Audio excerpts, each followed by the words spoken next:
Good afternoon, Excellencies, esteemed guests, ladies and gentlemen. As already mentioned, I'm Mariana Evenstein, and I'm delighted to be guiding this conversation. We're looking at investing at culture at scale, the untapped asset class. Now, we often hear that culture is vibrant, it's growing, and yet many institutional investors are still hesitant. And the kinds of things that we often hear about are concerns over risk or inadequate scale or also a lack of established financial models. So today, with our very esteemed panel, we're going to be taking a look at new approaches to financing and investment and how they could unlock capital flows into the culture sector, and also perhaps how Saudi Arabia could be a leader in this space. And now it's my pleasure to introduce our panel. We're very honored to be joined by His Excellency Rakan Al-Touk. He's the Assistant Minister of Culture for the Kingdom of Saudi Arabia. Welcome. Also joining us is Noah Hoorovitz. He's the CEO of Art Basel. Hello to you, Noah. And Charles Stewart, CEO of Sotheby's. So, gentlemen, great to have you. We are in Saudi Arabia, so I'd like to begin with Saudi Arabia, where culture, of course, is a pillar of Vision 2030. And Your Excellency, Saudi Arabia has really put culture at the heart of its strategy. Can you perhaps begin by telling us a little bit about how the kingdom looks at cultural investment and also what kind of models are already being put in place to support the growth of the sector? Well, thank you, Mariana, and I'm very pleased to be here with both Noah and Charles. It's a very important topic, and I think it was wonderful to listen to everybody preceding us talk about the importance of investment capital flow into the culture and creative industry space. I think we heard some large numbers about how large the contribution is from creative industries into global GDP today. His Excellency, the Minister of Economy, mentioned around 4 trillion. This is a clear signal of the viability of and the commercial viability of this industry, of these industries in general. When this ministry, the Ministry of Culture, started developing the National Culture Strategy, investment and private sector capital flow is always a central part of how we thought about sustained development. And what was clear is on a global level, but as well as within Saudi Arabia, there is a translation problem, if you will, between the financial world and creative industries. The creative industries cannot speak and package things in ways that the financial world can understand, and the financial world sees perhaps reductively the cultural and creative industries as either luxury consumption only or philanthropic activities. So that's something that we've continuously tried to think about. I think in Saudi Arabia many measures have been put in place, and we continue to iterate and think about ways to do this.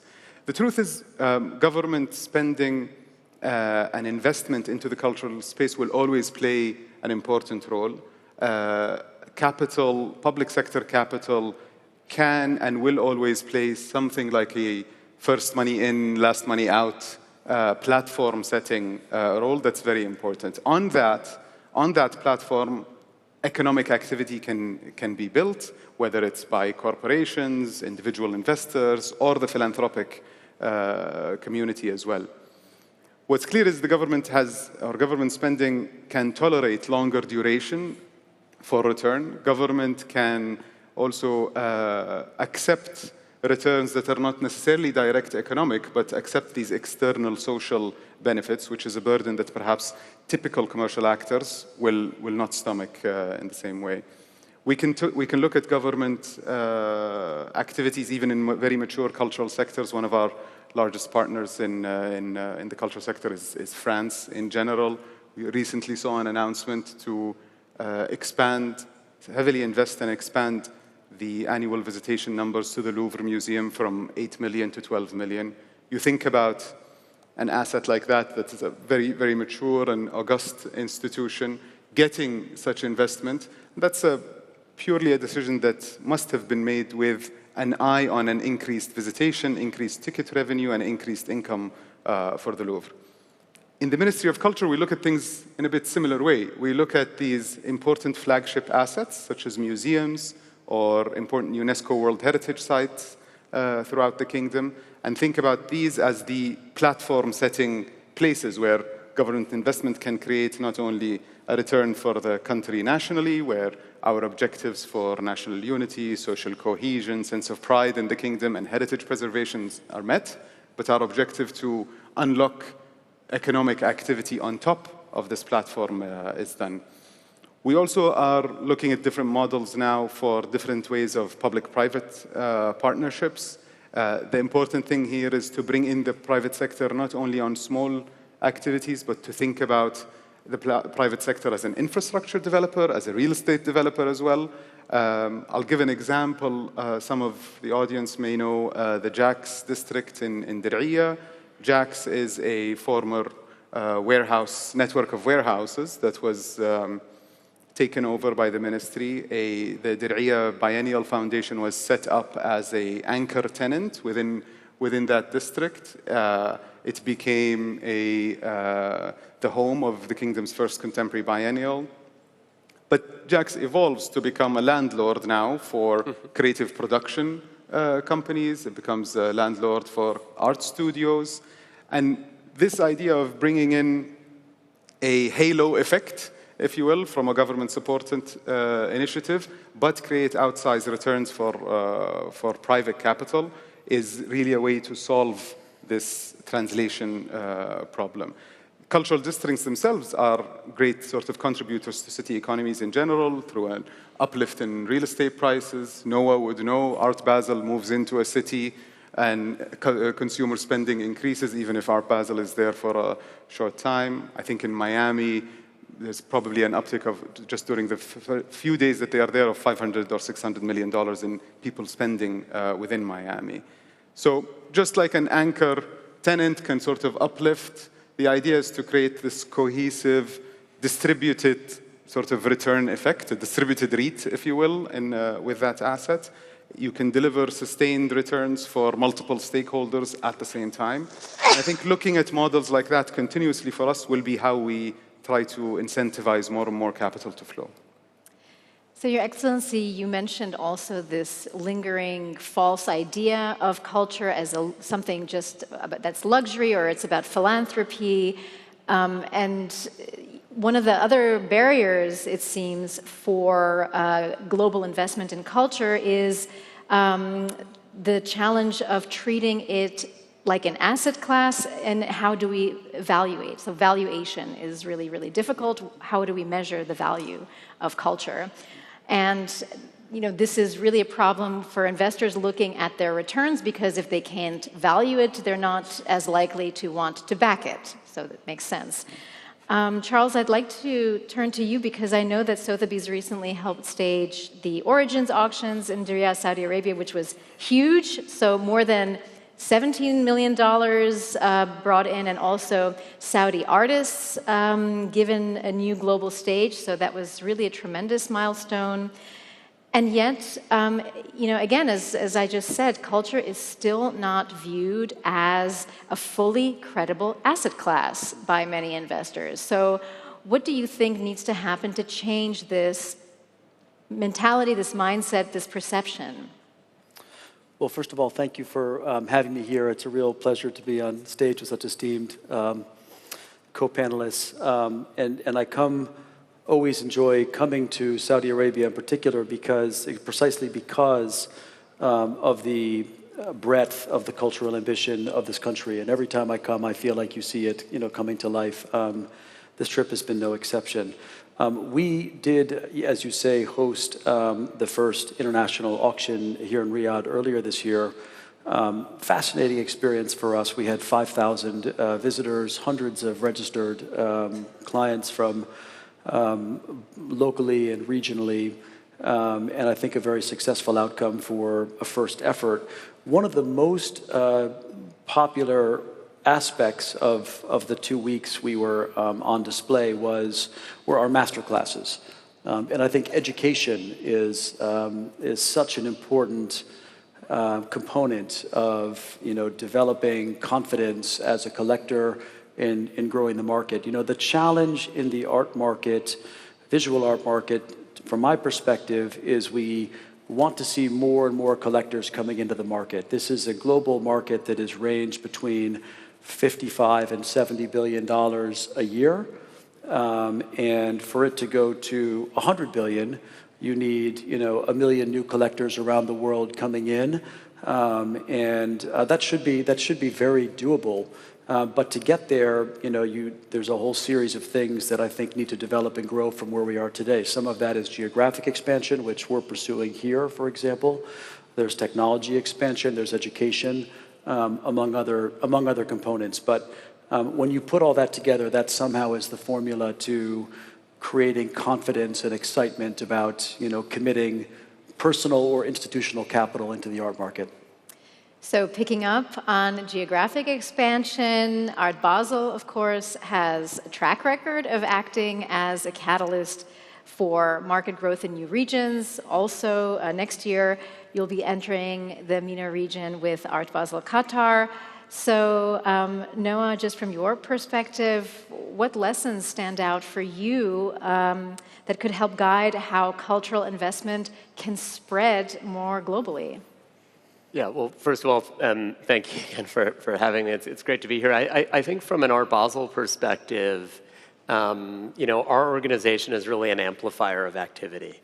We're not a marketplace in the same way as an auction house is in terms of accepting consignments. We really elevate a global community of galleries in the primary and secondary markets. So where we locate, it's incredibly important to think of the broader ecosystem of cultural resource. As we've expanded globally, starting in 1970 in Switzerland, in 2002 into Miami Beach, 2013 to Hong Kong, and next month we're in Paris for year 4 in the Paris market. The contours of the city, the country, the region that we're in is incredibly important. Casting an eye on the global expansion of our trade, it's clear that the MENA region, the Gulf, is ripe for opportunity. Infrastructural investment is absolutely extraordinary, and we're here, side by side with our partners in Saudi Arabia, seeing everything that's being built in real time here. As we look ahead to Art Basel Qatar in February, we're incredibly excited to lean in and help through an international fair of the caliber of Art Basel, raise the level and raise attention and create further opportunities for artists, practitioners in the region.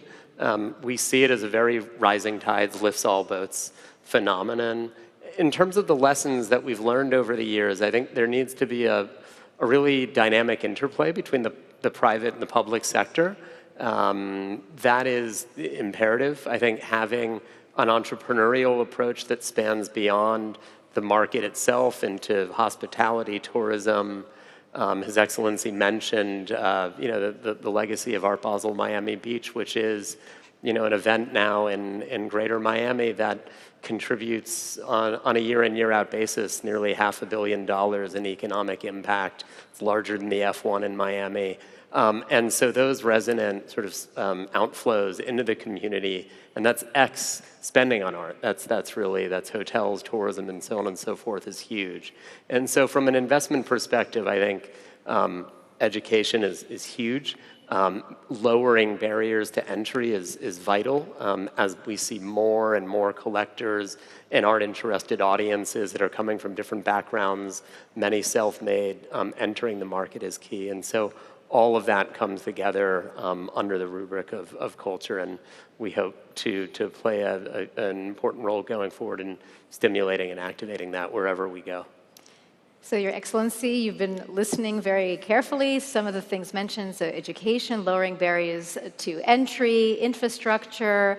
What do you think about all of these dimensions? And can you tell us what perhaps the government of Saudi Arabia is doing policy-wise to support these various areas so that they do indeed all together help boost cultural investment? Well, I think what both Charles and Noah's points show is that the government kind of has a dual role to make this happen. We at the ministry need to play a role to regulate and create a very conducive regulatory environment to make sure that capital flows well, that access to capital can happen easily, that foreign and international investment can come into the kingdom with less and less barriers, with the help, obviously, of other important partners throughout the government of the kingdom. But we also have another role which is very important, which is essentially a communicator of opportunities, a packager and communicator of opportunities. That goes back to this idea of opportunities within these creative industries are not always as easy to define and package for capital to flow. What's important is that in Saudi, domestically, even preceding the establishment of the Ministry of Culture, private individuals, families, cultural pioneers, there's a very long legacy of giving, of philanthropic activity for social and cultural causes. So it's on us really today to think about how do we package the correct opportunities that can channel that existing capital and commitment from investors and philanthropists into the culture sector. In the kingdom, the government is uniquely perhaps placed because the Ministry of Culture and the Ministry of Culture's ecosystem really has this sort of central bird's eye view about the landscape nationally, both of what's going on in the large giga projects in the kingdom, but our own infrastructure development plans. So it's on us at the ministry to really package these deals. We have within the Ministry of Culture a full investment department that is thinking about how do you make the correct kind of feasibility studies? Do you, as His Excellency the Minister of Investment mentioned, put them up on the Invest Saudi platform, have these communicated, tour around the world to understand the interest of an appetite of international capital to come into these ideas. On the regulatory side, we also know that we have a job to do. And sometimes there is no single magic policy that solves every solution. So it's also on us and a responsibility for the ministry to think about specific and tailored policy interventions that look at specific problems. We've introduced through a small, what we call a cultural policy lab now, a continuous ideation on policy interventions that has yielded many different interventions that hopefully have smoothed out capital flow and activity in the culture sector. One of them is a new policy for what is historically a typical device used in Saudi, which is waqf, which is a traditional endowment, to help endowments for libraries. There's a very large interest in written heritage and literary heritage in the kingdom. So we now have a specific cultural policy intervention to enable waqf or endowment giving in libraries, easing completely the access to the national library system, a very clear financial and legal framework with benefits and incentives for those ideas of giving to happen. We also introduced a new public-private partnership model for theaters throughout the kingdom. There are a large number of theaters in the kingdom. Theaters lend themselves as a cultural asset to be relatively directly monetizable, and private operators can be interested to take them over. So we've also introduced a very clear policy that enables both revenue and up to 60% profit sharing with private operators who want to take over some of the national assets and help with the programming. Also easing any regulatory burdens that take it not only on the operator potentially, but looking at it as a partnership between us and the private sector.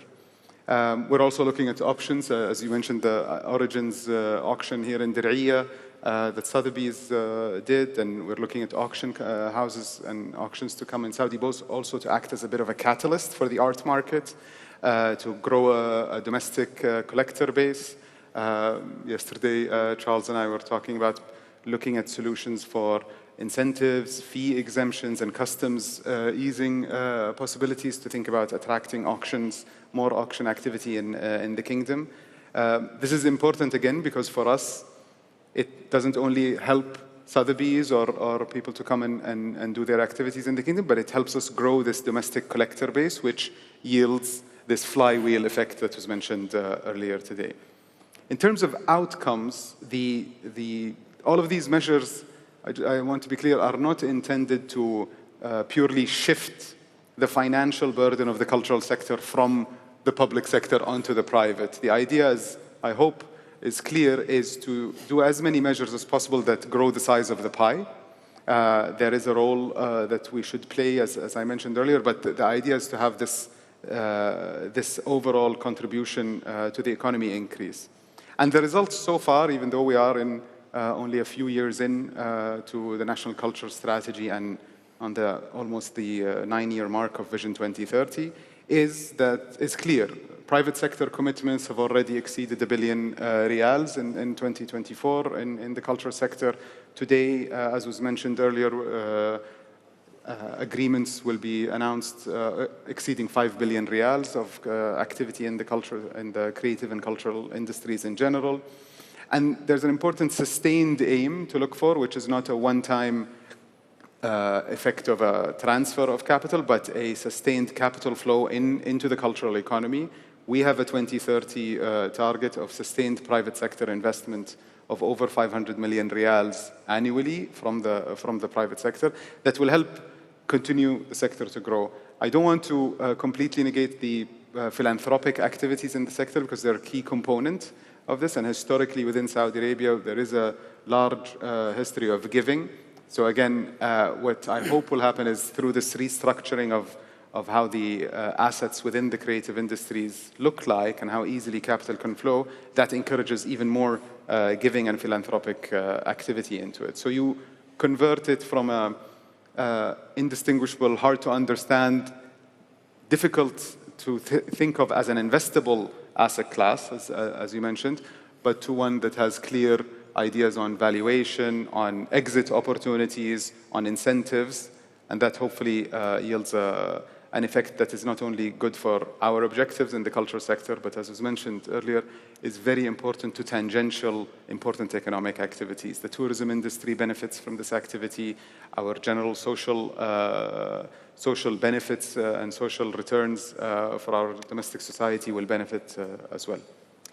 We have just a few minutes left, and I do want to get to another very important aspect that's also changing the way investors engage with cultural assets, and also how we can perhaps scale cultural investment, and that's, of course, technology and innovation.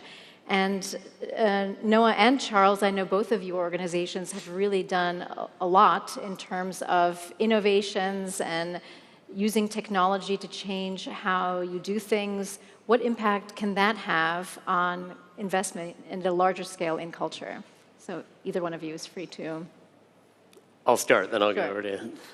Well, I think it gets back to that access and barriers to entry phenomenon. I think one thing is eminently clear, which is that as we scale as a culture industry globally, more and more people are coming to our world, less through, let's say, museums, galleries of old, and more through their phones, through how they consume, how they interact with each other, and how they create communities. And so it's on all of us as an industry to meet them where they are, and to leverage tools for transparency, for ease of communication, access, information, visibility, et cetera, to create that. At Art Basel, we've invested substantially in our app development, and building bridges with technology partners, whether Microsoft, Samsung, and others over the last 2 years. And so,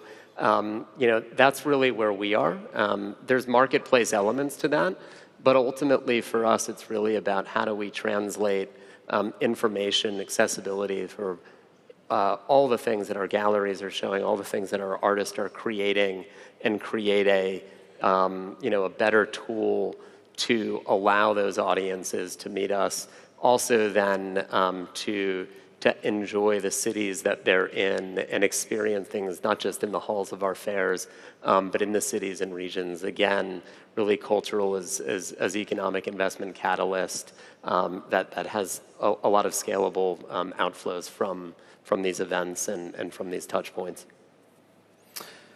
There's a Sotheby's booth outside this room, and in the booth there is a beautiful painting by a Saudi artist called Safiya bin Zaghar, one of the most important Saudi artists, if I may say.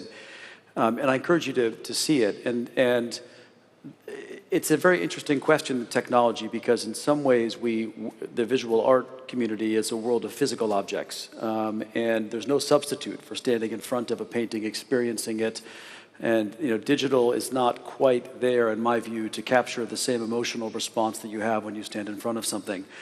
At the same time, Noah used the word amplify before. I do think that technology absolutely amplifies and helps you educate. You may not know very much about Safiya bin Zaghar. You can go read about her, you can discover, you can watch, you can learn, and that will only increase your interest when you eventually do stand in front of these physical objects, which in a world of increasing digital saturation and certainly AI, I think the visual arts will take on sort of added significance, added meaning, perhaps, as we all sort of understand the meaning of humanity and also across time.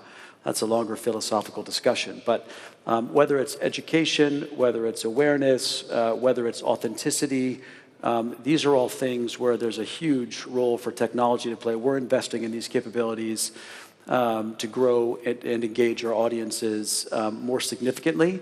At the very high end of the art market, there are now many collections that are worth hundreds of millions, even billions of US dollars. And how those are going to be owned and distributed in this generational wealth transfer, which is without precedent, is a whole other question around how institutional investing and tools like fractional ownership, may play into how those collections are passed to the next generation of owners. We have less than a minute left. Your Excellency, maybe just very quickly, looking to the future, if you could predict what it would look like if Saudi Arabia establishes culture as a recognized investable asset class, how would you measure that success? Well, we've heard the typical measures, and we have direct targets on GDP numbers and employment and so on. But really, something that His Excellency Khalid Al-Falih mentioned today is left me a bit inspired, which is if we think about entrepreneurial activity within this space and not only capital flow and typical investment. And we think that, and we sort of paint a picture of multiple unicorns coming out of the Saudi creative industry, that would be something that we can all be very proud of. Good words to end on. Thank you so much to each of you for sharing your insights. Fascinating stuff. Thank you.